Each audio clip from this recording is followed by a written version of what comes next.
어느 마을에 부자가 살았다. 자손이 없어 걱정이었는데 만년에 다행히 아들 하나를 두었다.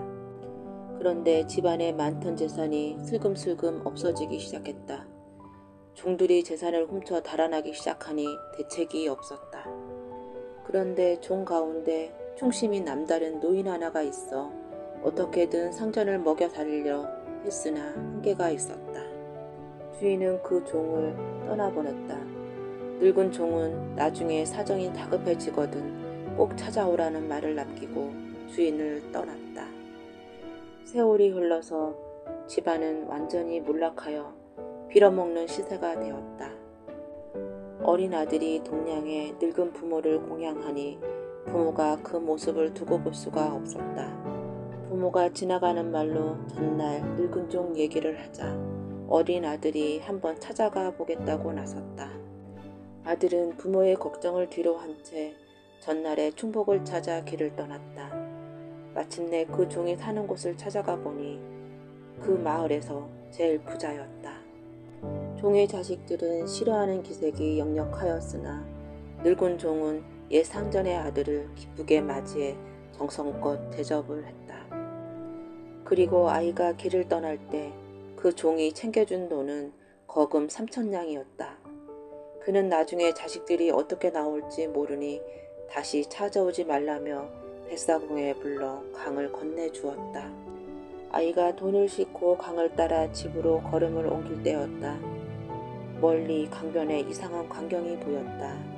수복을 입은 늙은 여인 하나와 젊은 여인 하나가 있었는데 늙은 여인이 물에 빠지려 하면 젊은 여인이 붙잡아 말리고 젊은 여인이 물에 빠지려 하면 늙은 여인이 붙잡아 말리며 통곡으로 우는 것이었다.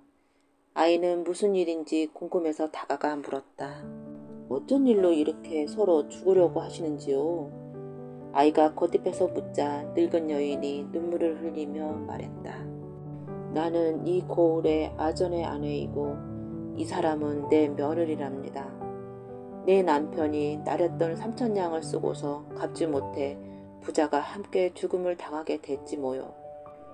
남편 죽는 꼴을 참아 볼 수가 없어 우리가 먼저 죽으려고 이러고 있다오. 그러자 아이가 잠깐 무엇을 생각하더니 물었다. 그럼 3,000냥만 있으면 살 수 있다는 거네요? 그거야 그렇지만. 그러자 아이가 선뜻 말하는 것이었다. 마침 저에게 3,000냥이 있으니 이걸 받고서 죽지 말고 사세요. 그러자 눈이 휘둥그레지는 두 여인. 아니 갑자기 웬 3,000냥이란 말이오. 그나저나 그 돈을 받는데도 또 다른 빚인데 우릴 그냥 두시오. 돌려받으려고 하는 것은 아니니 그러지 마시고 일단 댁으로 가시자고요.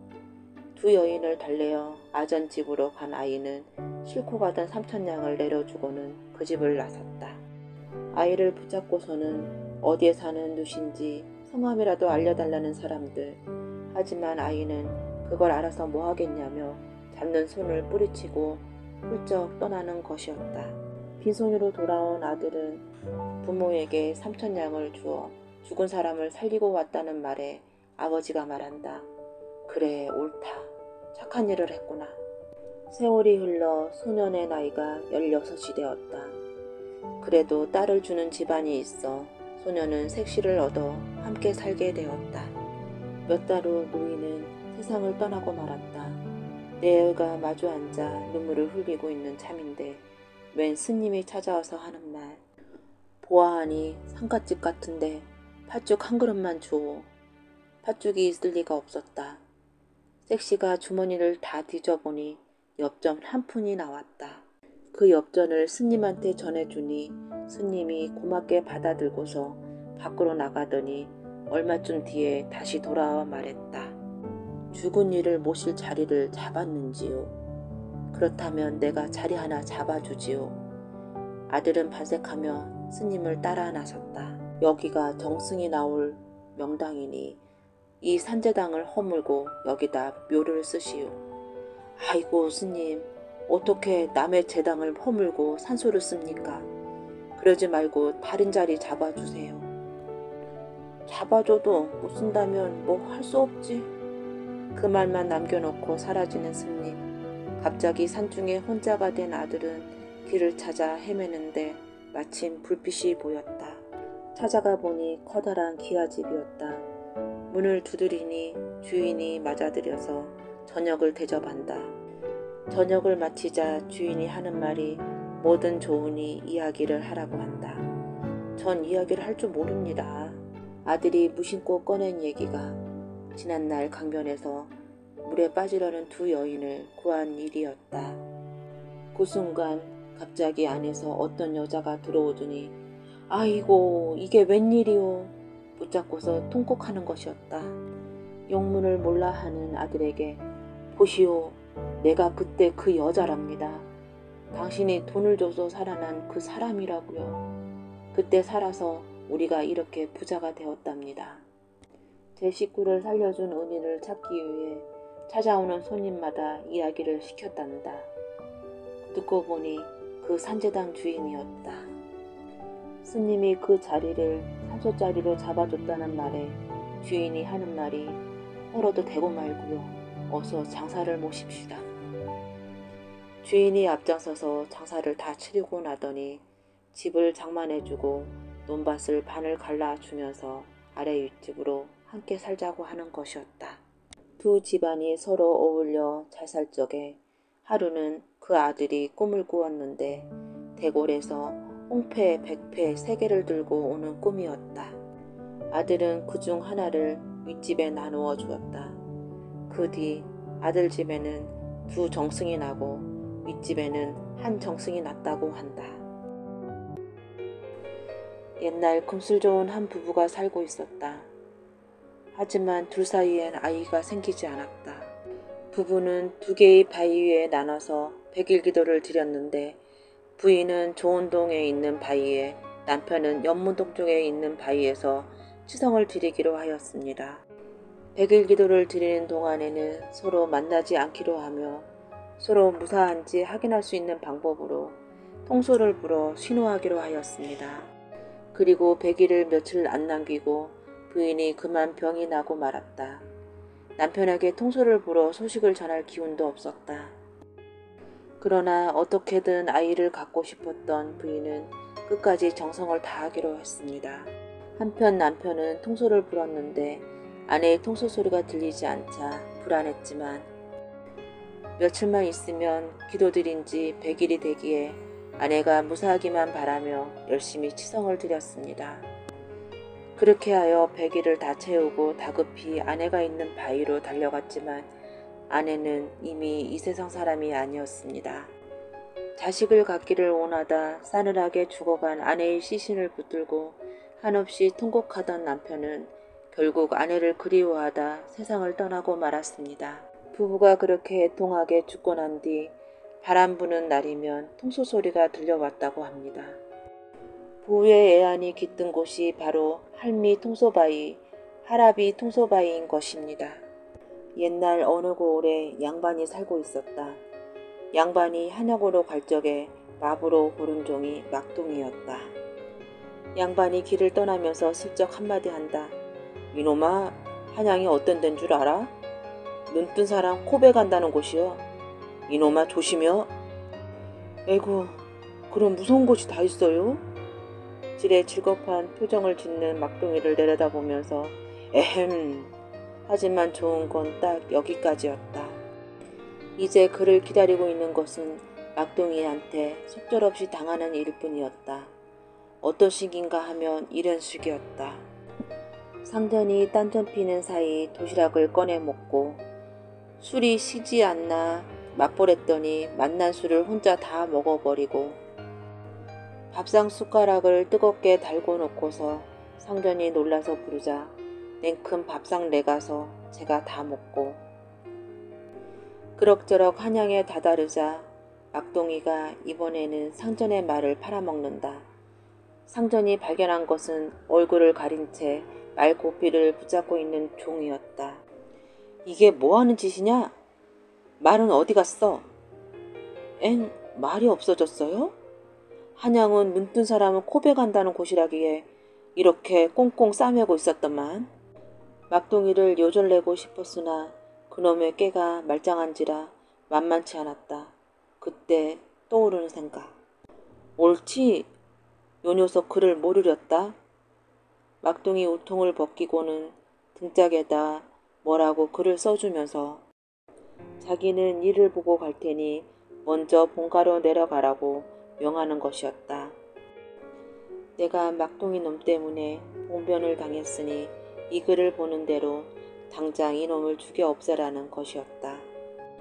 그러든 말든 막둥이는 천하태평이었다. 가는 길에 방아 찢는 여인을 속여서 떡보리를 얻어내고 꿀장수를 속여서 꿀을 얻어내 꿀떡을 만들어 먹는다. 그리고 길 가는 스님한테 꿀떡을 나눠주면서 등짝의 편지 내용을 고친다. 내가 막둥이 덕을 단단히 보았으니 얘가 도착하거든 곧바로 딸이랑 혼인시켜라는 것으로 고쳤다. 막둥이가 도착해서 등에 쓰인 편지를 보이자 양반네 식구들은 가장의 명예를 따라 막둥이를 사위로 맞는다. 뒤늦게 돌아와서 그 사실을 발견한 양반이 노발대발하는 것은 당연한 일이었다. 그는 막둥이를 깊은 산속 연못 위에 매달아 놓는다. 밤새 추위에 떨게 한 뒤 물에 빠뜨릴 요량이었다. 그러나 그렇게 당할 막둥이가 아니었다. 길 가는 유기장수를 속여 소쿠리에 대신 들어앉게 하고 내빼버렸다. 그리고 양반집에 나타난 막둥이는 연못 속 용궁이 어찌나 좋은지 모른다고 꼬드겨서 양반집 식구들을 차례로 물에 뛰어들게끔 했다. 그리고는 제 아내는 못 들어가게 붙잡고 양반집 재산을 다 차지해서 잘 사는 것이었다. 옛날 어떤 정승한테 예쁜 딸이 하나 있었다. 정승은 여행을 다니던 중에 한 마을에서 잘생긴 도령 하나를 발견했다. 정승은 자기 신분을 밝히고 그 도령한테 자기 사위가 되어달라고 했다. 사윗감을 고른 정승이 다시 길을 나서는데 어느 마을에서 이전 신랑감보다 더 좋아 보이는 도령이 눈에 띄었다. 정승은 그 도령이 너무나 탐이 나서 다시 자기 사위가 되어달라고 했다. 그게 끝이 아니었다. 또 다른 마을에서 정승은 더 멋져 보이는 신랑감을 발견했다. 정승은 그 도령한테도 자기 사위가 되어달라고 했다. 약속된 날이 다가와 새 사윗감이 한꺼번에 집에 찾아올 상황이 되자 정승은 그 일을 어떻게 처리해야 할지 고민이 되어 끙끙 앓기 시작했다. 딸이 이유를 묻자 정승은 딸의 신랑감을 3명이나 고른 사실을 털어놓았다.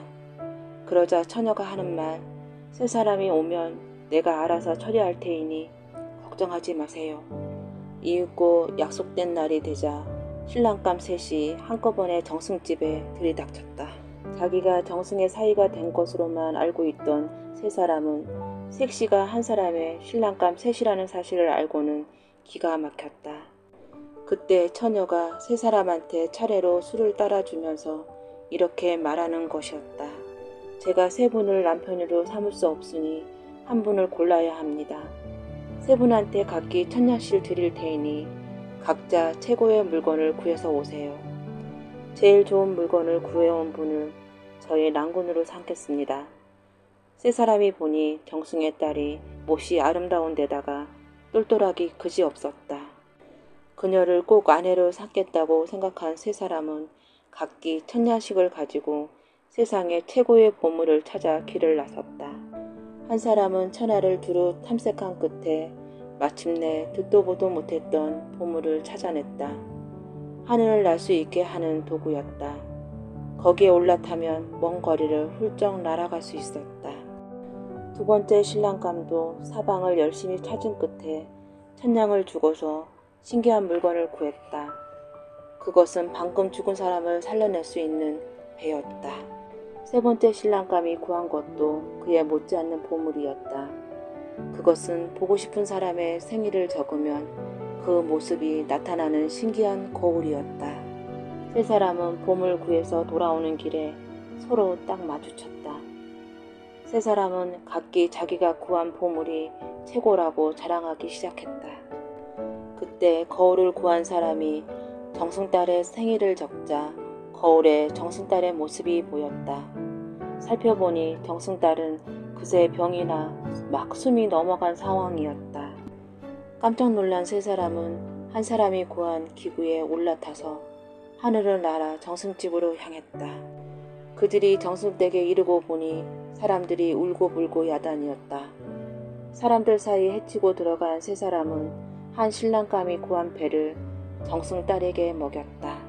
그러자 죽었던 사람이 거짓말처럼 기지개를 펴고 멀쩡하게 살아났다. 이제 신랑감 셋 중 한 사람을 짝으로 골릴 시점이었다. 세 사람 모두 정승딸을 살리는데 한몫을 한 상황이었다. 과연 셋 중 누가 신랑으로 선택되었을까? 세 분 다 참 귀한 보물을 구하셨습니다. 세 분 덕에 제가 살아났으니 이렇게 고마울 때가 없네요. 한 분만 골라야 한다는 게 숭고할 따름입니다. 제가 신랑으로 삼을 분은 배를 구해오신 분입니다. 한 분은 지금 하늘을 나는 도구가 남아있고 또 한 분은 신기한 고을을 가지고 계시지요. 하지만 저분은 저를 위해 배를 사용하셔서 지금 가진 게 없으세요. 제가 저분을 선택한 이유입니다. 그리고 두 사람은 혼인하여 오래오래 행복하게 잘 살았답니다.